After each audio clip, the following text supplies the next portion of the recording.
মিল রেখে নবী ওলির পক্ষে যারা কথা বলবে, না রেসালাতের পক্ষে যারা কথা বলবে, আমার নবীর দুশমনদের মোকাবেলা যারা করতে পারবে, এমন একটা লোককে আমরা সংসদে দেখতে চাই কি চাই না?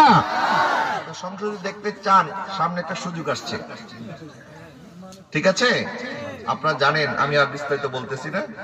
আপনাদের আমানতটা যেন মোমবাতি মার্কায় যায়।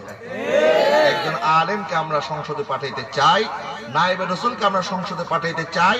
আগামী সংসদ যেন সুন্নিয়তের সংসদ হয়, কারণ তিনি একাই যদি সংসদে যান তাহলে আমার মনে হয় 299 সংসদ সদস্য যেটা পারবে না, ওই একজন আলেম দিন সেটা পারবে।